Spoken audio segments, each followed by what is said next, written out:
Bonjour à tous, alors troisième vidéo sur la symétrie centrale qui commence sur une feuille de papier blanc sur lequel nous avons placé un point A et un point O. J'espère que vous vous souvenez comment construire le symétrique de A par rapport à O. C'est bien sûr avec une règle qu'on commence à travailler pour tracer la demi-droite AO. Et ensuite avec un compas, on reporte la longueur AO de l'autre côté et on obtient ainsi très simplement le point A'. Bien, je vous rappelle aussi que dans ces conditions, le point O est le milieu du segment AA'. Bien, alors nous allons passer maintenant dans un logiciel de géométrie dynamique qui nous permet de déplacer le point A. Le point A' restant bien sûr à tout moment le symétrique de A par rapport à O. Alors je vais faire disparaître de notre vue les segments codés et rajouter un quadrillage sur lequel je vais pouvoir déplacer le point A.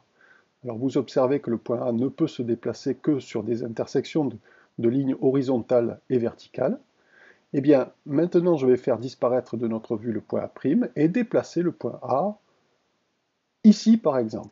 Alors, petite devinette, est-ce que vous sauriez trouver où va se trouver le point A' symétrique de A par rapport à O sans utiliser bien sûr ni règle ni compas?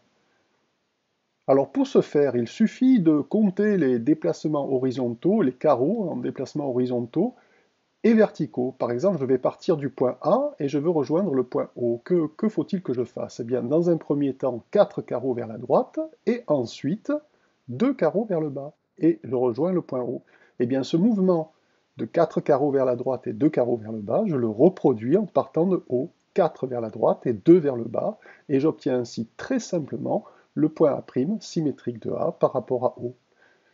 Eh bien, ceci reste vrai quelle que soit la position du point A. Regardez, les déplacements horizontaux sont toujours les mêmes, les déplacements verticaux aussi. Et on a comme ça une méthode qui me permet à tout moment de construire très simplement, sans règle et sans compas, le symétrique de A par rapport à O.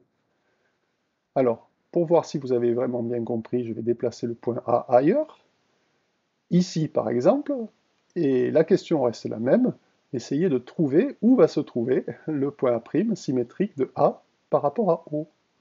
Eh bien, pour passer de A à O, je fais 2 carreaux à gauche et 4 en haut.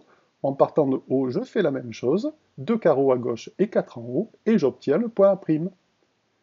Alors, si vous avez bien compris ceci, j'espère que vous saurez faire sans souci l'exercice qui va venir, en utilisant seulement le quadrillage, trace le symétrique du quadrilatère ABCD par rapport au point O.